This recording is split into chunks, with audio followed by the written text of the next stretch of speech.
बच्चों, welcome to the my YouTube channel educational point. तो स्वागत है आपका मेरे इस नए वीडियो में। आज हम लेके आए हैं संस्कृत का अध्याय 3, जो कि है आपका आत्मज्ञ एवं सर्वज्ञ पाठ। ठीक है, तो आज के इस अध्याय का हम एक एक शब्दों के अर्थ को समझते हुए इसका संदर्भ सहित व्याख्या देखेंगे। ठीक है, तो एक एक वर्ड का हम अर्थ पहले समझेंगे कि वो वर्ड का अर्थ क्या है। शब्दों के अर्थों के साथ हम इसके पैराग्राफ के कहानी को लिखेंगे। तो सबसे पहले हम देखेंगे कि आत्मज्ञ एवं सर्वज्ञ का अर्थ क्या है। आत्मज्ञ का अर्थ होता है, आत्मज्ञ का अर्थ है कि आत्मा का ज्ञानी यानी कि आत्मज्ञानी, एवं सर्वज्ञ यानी कि सर्वज्ञानी यानी कि सबका ज्ञान। जिसे आत्मा का ज्ञान है उसे सभी का ज्ञान है, इसीलिए आत्मा ज्ञानी ही सर्वज्ञानी है। ठीक है, अब हम देखेंगे इसके पैराग्राफ को। कह रहा है कि याज्ञवल्क्यो मैत्रेयी मुवाच, फिर मैत्रेयी यानी कि याज्ञवल्क्य जो है वो एक मनुष्य का नाम है और मैत्रेयी मुवाच यानी कि मैत्रेयी से बोलता है। ये याज्ञवल्क्य कौन है? मैत्रेयी का पति है। तो मैत्रेयी का पति यानी कि याज्ञवल्क्य मैत्रेयी से बोलता है। क्या बोलता है? तो बोलता है मैत्रेयी यानी कि पुकारता है, हे मैत्रेयी। ठीक है, अपनी पत्नी से कहता है याज्ञवल्क्य की, हे मैत्रेयी। आगे है उद्याश्यन अहम अश्मात स्थानान दशमी। कह रहा है कि उद्यासनम यानी कि इसका अर्थ है कि उठ रहा हूँ, उठ रहा हूँ। अहम मीन्स मैं, अश्मात यानी कि इस, स्थानान दिश यानी कि स्थान से, कि मैं उठ रहा हूँ ऊपर की तरफ मैं इस स्थान से, यानी कि मैं याज्ञवल्क्य मैत्रेयी से कहा कि हे मैत्रेयी, मैं इस स्थान से ऊपर की तरफ क्या कर रहा हूँ? उठ रहा हूँ, ऐसा मुझे आभास हो रहा है। ठीक है, तत् सते अनया, ठीक है, कात्यान्या विच्छेदम करवाड़ी इति। तत् स्तने अन्या का अर्थ है कि इसलिए तुम्हारी, ठीक है, इसलिए तुम्हारा। दूसरी कात्यान्या यानी कि कर्तव्यानी नामक पत्नी, ठीक है, काव्यानी नामक पत्नी जो है, इसलिए तुम्हारी दूसरी जो पत्नी है, क्या नाम है उसका? काव्यानी। विच्छेदम का मतलब बंटवारा, करवाड़ी का मतलब चाहता हूँ, इति मतलब ऐसा। यानी कि वो कहते हैं कि मैं अपनी दूसरी पत्नी काव्यायनी से तुम्हारा बंटवारा करवाना चाहता हूँ। ठीक है, फिर कह रही है मैत्रेयी उवाचो। मैत्रेयी उवाचो मतलब बोलती है। ठीक है, यदीनम सर्वा पृथ्वी वित्तेन पूर्णा स्यात् तत् किम तेनाहमृता स्यामिति। यानी कि यदि यह सर्वा यानी कि संपूर्ण, पृथ्वी मतलब धरती, वित्तेन का अर्थ है धन से, पूर्णा का अर्थ है भर जाए, स्यात् का अर्थ है तो ठीक है, अगर भर जाए तो, किम यानी कि तत् मीन्स उससे, किम मीन्स क्या, तेनाहमृता यानी कि उससे मैं अमर, स्थामिति यानी कि हो जाऊंगी। वो कहती हैं कि मैत्रेयी बोलती हैं, क्या बोलती हैं कि यदि सारी पृथ्वी धन से, वित्तेन मीन्स धन से परिपूर्ण हो जाए तो क्या मैं अमर हो जाऊंगी? वही वह बोलती हैं। याज्ञवल्क्यम उवाच नेति। याज्ञवल्क्य बोलता है, क्या बोलता है? नेति का अर्थ है ऐसा नहीं होगा। याज्ञवल्क्य बोलता है कि ऐसा नहीं होगा। ठीक है, फिर हम चलेंगे अगले लाइन पे। कह रहा है कि यथैवेपकरणवताम जीवनम तथैव ते जीवनम स्यात्। ठीक है, यथैव वो परकरणवताम का अर्थ है जैसा साधन संपन्न लोगों, यानी कि साधन संपन्न लोगों का जिस प्रकार जीवनम यानी कि जीवन होता है, तथैव उसी तरह तुम्हारा, ते मीन्स जीवन, ते जीवन उसी तरह तुम्हारा जीवन स्यात् हो जाएगा। कह रहे हैं कि याज्ञवल्क्य बोलते हैं कि नहीं। ठीक है, फिर कहते हैं कि तुम्हारा भी जीवन वैसा ही हो जाएगा जैसे साधन संपन्न जीवन होता है। अगर मैं बंटवारा कर दूं तो तुम्हारा जीवन भी वैसा ही हो जाएगा जैसे किसी लोगों का साधन संपन्न जीवन होता है। अगला है अमृतत्वस्य तु नाश्यन्ति वृत्तेन इति। अमृतावश्य का अर्थ है अमृत तत्व की, तु मीन्स तो, नाशति मीन्स आशा नहीं है, वित्तेन धन से, इति मतलब ऐसा। ठीक है, तो संपत्ति से अमरत्व की आशा नहीं है। क्या है कि संपत्ति से अमरत्व की अमृत के तत्व की आशा नहीं है। ठीक है, सा मैत्रेयी उवाच, तब वह मैत्रेयी बोलती है। तब मैत्रेयी बोलती है, क्या बोलती है? मैत्रेयी बोली, ये नाम नामृता इष्याम किमह तेन कुर्याम। ठीक है, तो कह रहा है कि ये ना हम, यानी कि जिससे मैं नामृता अमर नहीं श्याम हो जाऊंगी, कि हम मीन्स क्या, तेन मीन्स उसका, कुर्याम मीन्स करूंगी। कह रही है कि मैं जिससे अमर ना हो पाऊंगी उसका मैं क्या करूंगी। ठीक है, मैत्रेयी बोली कि मैं जिससे अमर नहीं हो पाऊंगी तो उसका मैं क्या करूंगी। यदेव भगवान केवलम मृत तत्व साधनम जानाति तदेव में ब्रूहि। यानी कि यदेव का अर्थ है यदि आप भगवान मीन्स भगवान, केवलम अमृत तत्व साधन, यानी कि केवल अमृत को प्राप्त करने का साधन, केवल अमृत को प्राप्त करने का साधन क्या, जानाति मीन्स जानती, तो तदैव में ब्रूहि, यानी कि जानते हैं तो उसको। ठीक है, यहाँ पर कह रहा है जानती तदैव मीन्स तो उसको, मैं मतलब मुझे, ब्रूहि मतलब बताओ। कहती हैं कि भगवान आप जो अमरत्व का साधन जानते हो वो केवल वही मुझे बताइए। याज्ञवल्क उवाच प्रिया, याज्ञवल्क बोला, क्या बोला? प्रिया मतलब पत्नी, न मीन्स न हमारी, सती मीन्स सती, यानी कि ये पत्नी मेरी सती जो है पत्नी का नाम से उसको दिया गया है। तो हे पत्नी मेरी यानी कि सती, हे सती, तो यानी कि हमारी सती, त्वम मीन्स तुम्हें, प्रिय मतलब प्रेम से, भाषा से बोल रही हो। कह रहे हैं कि याज्ञवल्क ने कहा कि तुम मेरी प्रिय हो और तुम कितने प्रेम से बोल रही हो। एहि उपविश व्याख्यास्यामि ते अमृतत्व साधनम। एहि का अर्थ है कि ऐसा।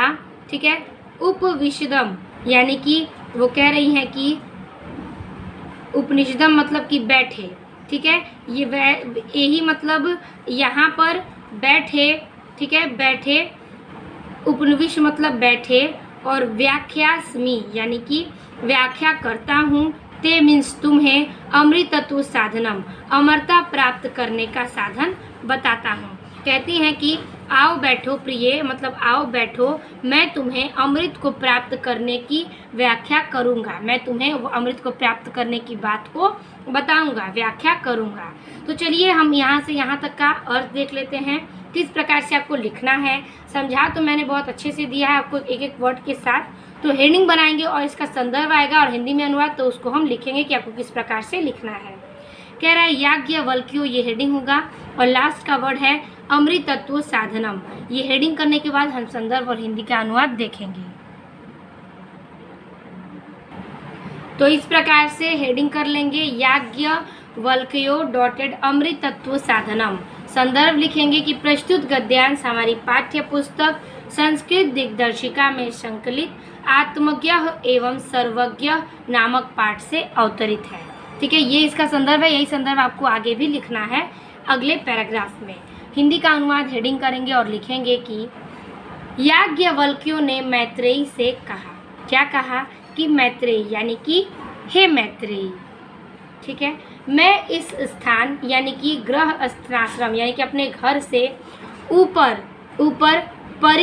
परिवार्ज्य आश्रम जाने वाला हूँ, यानी कि ऊपर की ओर परिवार्ज्य आश्रम में जाने वाला हूँ। अतः तुम्हारी संपत्ति का मैं अपनी दूसरी पत्नी कात्यायनी से बंटवारा कर दूँ। वो कहते हैं कि मैं अपनी दूसरी पत्नी कात्यायनी से इस संपत्ति का बंटवारा कर दूं। मैत्रेयी ने कहा, यदि सारी पृथ्वी धन से परिपूर्ण हो जाए तो क्या मैं उससे अमर हो जाऊंगी? फिर कह रही हैं, याज्ञवल्क्य बोले, नहीं, तुम्हारा भी जीवन वैसा ही हो जाएगा जैसे जैसे साधन संपन्न जीवन होता है। वो कहते हैं कि नहीं, ऐसा तो नहीं होगा, पर जैसा साधन संपन्नों का जीवन होता है वैसा ही तुम्हारा जीवन हो जाएगा। संपत्ति से अमरत्व की आशा नहीं है। वो कहते हैं कि संपत्ति से अमरत्व की कोई आशा नहीं है। फिर कहती हैं कि मैत्रेयी बोली, मैं जिससे अमर न हो पाऊंगी उसका क्या करूंगी? फिर कहते हैं भगवान कि हे भगवान, मैत्रेयी बोली, हे भगवान, आप जो अमरत्व का साधन जानते हैं केवल वही मुझे बताइए। याज्ञवल्क्य ने कहा, तुम मेरी प्रिय हो और प्रिय बोल रही हो, ठीक है, तुम मेरी प्रिय हो और प्रेम से बोल रही हो, यानी कि प्रिय से बोल रही हो। आओ बैठो, मैं तुम्हें अमृतत्व की व्याख्या करूँगा, ठीक है, मैं तुम्हें अमृत तत्व की बातों को बताऊँगा, व्याख्या करूँगा, ठीक है, यही इसका अर्थ है। अब हम चलेंगे अगले पैराग्राफ में। आई होप आपको ये क्लियर होगा, आप इसे ज़रूर नोट करिएगा। तो आगे का पैराग्राफ है कि याज्ञवल्क्य उवाच, ठीक है, याज्ञवल्क्य बोलते हैं, न वा अरे मैत्रेयी, न मीन्स नहीं, वा मीन्स अथवा, अरे मीन्स यानी कि हे मैत्रेयी। कहते हैं कि याज्ञवल्क्य बोले, अरे मैत्रेयी, ठीक है, पतियों का मतलब होता है पति की, कमाय यानी कि कामना की पूर्ति के लिए, पति यानी कि पति, प्रियो भवति यानी कि प्रिय होता है। वो कहते हैं कि हे मैत्रेयी, पति की कामना इच्छा पूर्ति के लिए प्रिय होता है, ठीक है, उसकी पत्नी जो है वो पति के लिए कामना की इच्छा पूर्ति के लिए क्या होती है? प्रिय होती है। आत्मनस्तु यानी कि आत्मनस्तु वै कमाय पति प्रियो भवति। तो इसमें कह रहा है कि आत्मनस्तु यानी कि अपनी ही, वै मीन्स ही, कमाए कामना के लिए, पति यानी कि पति प्रियो भवति प्रिय होता है। वो कहते हैं कि अपनी ही कामना के लिए क्या होता है? पति प्रिय होता है, ठीक है। फिर कह रहा है कि ना वा अरे जायाह कमाय जाया प्रिया भवति, ठीक है, आत्मनस्तु वै कमाय जाया प्रिया भवति, यानी कि न ही, न मीन्स नहीं, अथवा अरे जाया का अर्थ है आपका यहाँ पर क्या? पूर्ति, ठीक है, जाया मीन्स पूर्ति, यानी कि पत्नी की पूर्ति के लिए, यानी कि कहते हैं कि नहीं और ना ही पति की पत्नी की, यानी कि पति को पत्नी की कमाए कामना की, जाया मीन्स पूर्ति, प्रिय भवति यानी कि प्रिय होती है। यानी कि कह रहे हैं कि न ही, वो कहते हैं यहाँ पर कि अपितु अपनी ही कामना के लिए प्रिय होता है और न ही पति पत्नी की कामना के लिए प्रिय होता है, ठीक है। फिर कहते हैं कि आत्मनस्तु वै कमाया जाय प्रिय भवति। आत्मनस्तु मतलब अपनी ही, वै मीन्स अथवा, कमाया मीन्स कामना की पूर्ति के लिए प्रिय होता है, यानी कि और अपितु यानी कि अथवा, वह अपनी ही कामना के लिए पत्नी प्रिय होती है, यानी कि पति अपनी कामना के लिए प्रिय है और पत्नी अपनी कामना के लिए प्रिय होती है। ना वा अरे पुत्रस्य वित्तस्य च कामया पुत्रो वित्वा प्रिय भवति, यानी कि न ही अथवा अरे पुत्रस्य यानी कि पुत्र की, ठीक है, और न ही पुत्र की, वित्तस्य यानी कि धन की, न ही पुत्र की, च मीन्स और, न ही धन की, कमाय पुत्रो वित्त यानी कि कामना के लिए, पुत्रो मीन्स पुत्र, वित्त मीन्स धन, वा मीन्स और, प्रिय भवति यानी कि प्रिय होता है। यानी कि वो कहती हैं पुत्र एवं पुत्र और धन के लिए की कामना के लिए पुत्र और धन प्रिय नहीं होते हैं, ठीक है। फिर कह रहा है आत्मनस्तु यानी कि अपनी ही, वै मीन्स कामना, कामयाय यानी कि कामना की पूर्ति के लिए, अपनी ही कामना की पूर्ति के लिए, पुत्रो वित्त वा प्रिय भवति यानी कि पुत्र, धन वा प्रिय भवति यानी कि पुत्र एवं धन प्रिय होते हैं। अपनी ही पुत्री के लिए पूर्ति के लिए पुत्र और वित्तमिस धन की पूर्ति होती है। न वा अरे सर्वस्त्र कमाय सर्वप्रिय भवती, न ही अपने अरे सर्वस्त्र, सर्वस्त्र का मतलब सबकी, और न ही सबकी कामाय मतलब कामना की पूर्ति के लिए सर्व में सभी प्रिय भवती यानी कि प्रिय होते हैं, यानी कि सबकी कामना के लिए भी सब प्रिय नहीं होते हैं। आत्मनस्तु यानी कि अपनी ही कमाए मतलब कामना के लिए सर्व प्रिय भवती यानी कि सब प्रिय होते हैं। कह रहे हैं कि अपनी ही कामना के लिए सब प्रिय नहीं होते हैं और अपनी ही कामना के लिए सब प्रिय होते हैं, अपनी ही कामना की पूर्ति के लिए। ठीक है, तो यहाँ पर सब है कि न ही सबको किसी की पूर्ति करनी होती है और न ही किसी से कोई पूर्ति करवाता है, यानी कि कोई पूर्ति नहीं होता है। ठीक है, जो है सब स्वयं से ही पूर्ति करते हैं। तस्माद आत्मा वा अरे मैत्रेयी, तस्माद का अर्थ है इसलिए, आत्मा की, आत्मा का अर्थ है आत्मा की, वा मीन्स की, अरे मीन्स मैत्रेयी, हे मैत्रेयी, यानी कि इसलिए हे मैत्रेयी आत्मा की, ठीक है, आत्मा की को देखने योग्य है। क्या है? इसलिए हे मैत्रेयी आत्मा क्या है? देखने योग्य है। दृष्टव्य यह यानी कि दृष्टि देखने योग्य, दर्शना यानी कि दर्शन करने योग्य, श्रोतव यानी कि सुनने योग्य है, मंतव यानी कि मनन करने योग्य, निदिध्याशितव्यस्य, ठीक है, ध्यान करने योग्य है। यानी कि दृष्टवः दर्शनात्, श्रोतव्यः मननत्वयः, निदिध्याशितत्वस्य यानी कि दृष्टि देखने योग्य है, ठीक है, देखने योग्य, दर्शन करने योग्य, सुनने योग्य, मनन करने योग्य, क्या ध्यान करने योग्य है। कहते हैं कि दर्शन सुनने योग्य है, मनन करने योग्य है और ध्यान क्या है?